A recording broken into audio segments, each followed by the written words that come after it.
साथियों नमस्कार। आज छत्तीसगढ़ का बजट पेश होने जा रहा है। बतौर वित्त मंत्री ओपी चौधरी जी के द्वारा आज छत्तीसगढ़ का बजट पेश किया जाएगा। अपने कार्यकाल का दूसरा बजट आज वे पेश करेंगे। बजट को पेश करने से ठीक पहले मुख्यमंत्री विष्णुदेव साय जी के द्वारा कैबिनेट की बैठक बुलाई गई है। साथियों, आपको बताना चाहूँगा कि कल माननीय मुख्यमंत्री विष्णुदेव साय जी की अध्यक्षता में कैबिनेट की बैठक हो चुकी है, लेकिन आज फिर से बजट पेश करने से ठीक पहले कैबिनेट की बैठक एक बार फिर से बुलाई गई है। तो इसके बारे में पूरी जानकारी आपको विस्तार से इस वीडियो के माध्यम से दूंगा। आपसे निवेदन है कि अगर पहली बार चैनल पर विजिट कर रहे हैं तो चैनल को सब्सक्राइब जरूर करें, बेल आइकन को प्रेस करके उसको ऑल पर सेट करके रखें, जिससे आपको कर्मचारियों से संबंधित सभी प्रकार की जानकारी इस चैनल के माध्यम से लगातार मिलती रहे। तो साथियों, आज छत्तीसगढ़ का दूसरा बजट पेश होने जा रहा है और बजट पेश होने के ठीक पहले ही माननीय मुख्यमंत्री विष्णुदेव साय जी के द्वारा एक कैबिनेट की बैठक बुलाई गई है। दरअसल कल ही कैबिनेट की बैठक रखी गई थी, जिसमें कई महत्वपूर्ण फैसलों पर मुहर लगाई गई थी, लेकिन आज फिर से कैबिनेट की बैठक बुलाई जा रही है।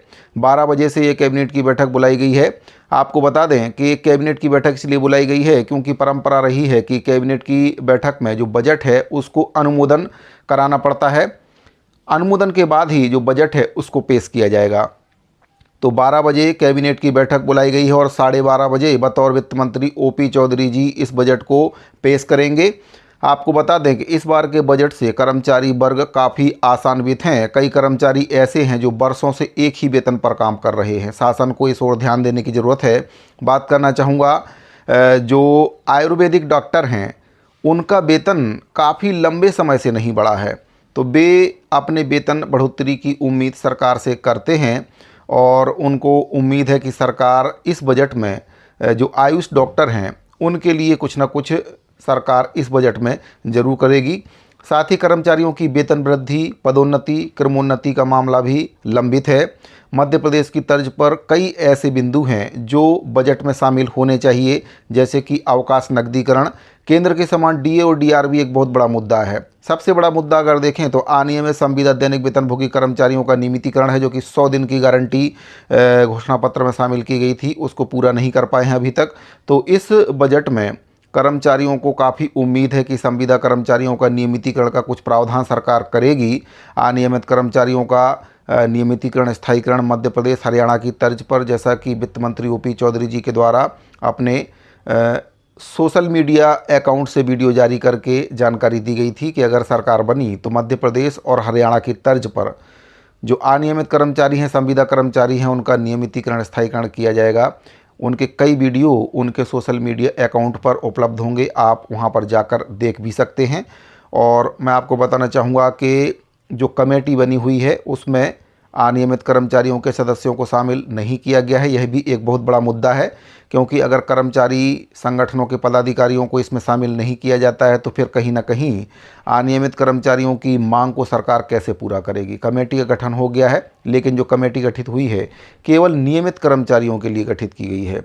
तो साथियों, कर्मचारियों के कई प्रकार के मुद्दे हैं और उन मुद्दों को इस बजट में सरकार को पूरा करना चाहिए। सरकार का ये उत्तरदायित्व है कि जिस प्रकार से अपने घोषणा पत्र को भाजपा सरकार के द्वारा बनाया गया था, उसमें कई प्रकार के बड़े वादे इलेक्शन से पहले बीजेपी सरकार ने मोदी की गारंटी के नाम से अपने घोषणा पत्र में किए थे। तो इस बार के बजट में मोदी की गारंटी का असर दिखना काफ़ी ज़रूरी है, क्योंकि जो कर्मचारी हैं उनका विश्वास कहीं ना कहीं भाजपा सरकार के ऊपर से उठता हुआ नज़र आ रहा है। कर्मचारी मोदी की गारंटी को एक जुमला समझ रहे हैं, तो इसको कहीं ना कहीं सरकार को समझना चाहिए कि छत्तीसगढ़ में जो मोदी की गारंटी का नारा दिया गया था इस बार के बजट में, क्योंकि एक बजट पेश हो चुका है लेकिन उस समय सरकार बनी थी, तो हो सकता है कि सरकार ने उन वादों को प्राथमिकता ना दी हो। पर अब सरकार का ये दूसरा बजट है, 1.5 साल होने वाला है और 100 दिन की गारंटी कहीं ना कहीं अधूरी है। तो इस बार के बजट में मोदी की गारंटी का असर दिखना चाहिए, क्योंकि जो पब्लिक है, जो कर्मचारी हैं और भी कई वर्ग हैं, बेरोजगार वर्ग है, युवा वर्ग है, उनको इस बजट से काफ़ी उम्मीद है। और कर्मचारी भी ये उम्मीद कर रहे हैं कि जो मांग वे पिछले 1.5 साल से सरकार से करते आ रहे हैं उसको कहीं ना कहीं इस बार के बजट में सरकार पूरा करेगी। अगर सरकार कर्मचारियों की मांगों को इस बजट में शामिल करती है तो कर्मचारियों के लिए काफ़ी अच्छी बात है, और अगर सरकार कर्मचारियों की मांगों को इस बजट में शामिल नहीं करती है या फिर कर्मचारी वर्ग की अनदेखी की जाती है तो फिर हो सकता है कि छत्तीसगढ़ में कर्मचारी वर्ग एक बड़े आंदोलन का आगाज कर दे, क्योंकि कर्मचारी रणनीति भी बना रहे हैं। जिस प्रकार से विधानसभा बजट सत्र में सवाल कर्मचारियों को लेकर किए गए हैं और उनके जवाब जिस प्रकार से सरकार के द्वारा दिए जा रहे हैं, कर्मचारी कहीं ना कहीं उन सवालों से नाखुश नज़र आ रहे हैं। तो इस बार के बजट में सरकार कर्मचारियों को ध्यान में रखते हुए कर्मचारियों की मांगों को पूरा करे, बजट में प्रावधान करे। समान काम समान वेतन एक बहुत बड़ा मुद्दा है।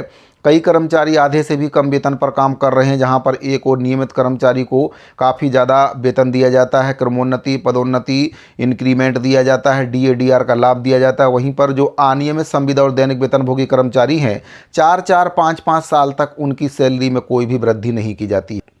वे केवल बंधुआ मजदूर की तरह काम करने को लेकर मजबूर हैं। सरकार को इस ओर भी ध्यान देना पड़ेगा कि एक ही वेतन पर 4-4, 5-5 साल तक सरकार काम करा रही है। महंगाई नियमित कर्मचारियों के लिए है, नेताओं के लिए है, मंत्रियों के लिए है, तो अनियमित संविदा और दैनिक वेतनभोगी कर्मचारियों के लिए भी महंगाई है। उनको भी अपना घर परिवार चलाना पड़ता है एक ही वेतन में, जो कि बहुत ही कम है। इस महंगाई के दौर में जो वेतन उनको दिया जाता है वो बहुत ही कम वेतन दिया जाता है। एक सम्मानजनक वेतन उनको सरकार को देना पड़ेगा। समान काम के बदले समान वेतन सरकार को इस बजट में लागू करना चाहिए, ताकि जो बीच का अंतर है वह पट सके। कर्मचारियों में कहीं ना कहीं इस बात को लेकर नाराज़गी भी है, क्योंकि एक ही पद पर काम करने वाले दूसरे कर्मचारी को उससे कहीं गुना ज़्यादा वेतन दिया जा रहा है और सेम पद पर काम करने वाले कर्मचारी को आधे से भी कम वेतन दिया जा रहा है। पिछले 4 वर्षों की बात करें तो कांग्रेस सरकार के द्वारा कर्मचारियों के वेतन में कोई भी वृद्धि नहीं की। जब इलेक्शन आने वाला था तब संविदा कर्मचारियों के वेतन में मामूली सी 27% की वृद्धि करके उनको झुंझुना पकड़ा दिया गया, जबकि कांग्रेस सरकार के घोषणा पत्र में ये बात शामिल थी कि रिक्त पदों में नियमितीकरण की कार्रवाई की जाएगी। लेकिन कांग्रेस सरकार में कहीं ना कहीं इच्छा शक्ति की बहुत बड़ी कमी थी, जिसके वजह से जो कर्मचारी हैं उनका भला नहीं हो पाया और सरकार सत्ता से हाथ धो बैठी। भाजपा सरकार पर कर्मचारियों ने काफ़ी विश्वास जताया है और इस बार का बजट काफ़ी महत्वपूर्ण भी है।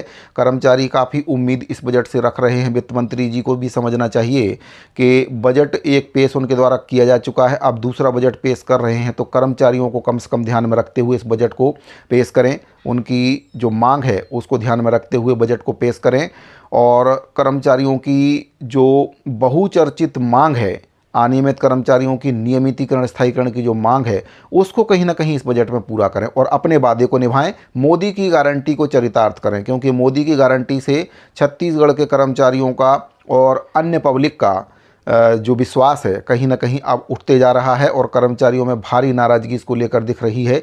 कई कर्मचारी संगठनों का तो यहाँ तक कहना है कि मोदी की गारंटी मात्र एक जुमला था, चुनावी जुमला था, जो चुनाव जीतने के लिए नारा दिया गया था, उसका कहीं भी असर छत्तीसगढ़ में अब नहीं है।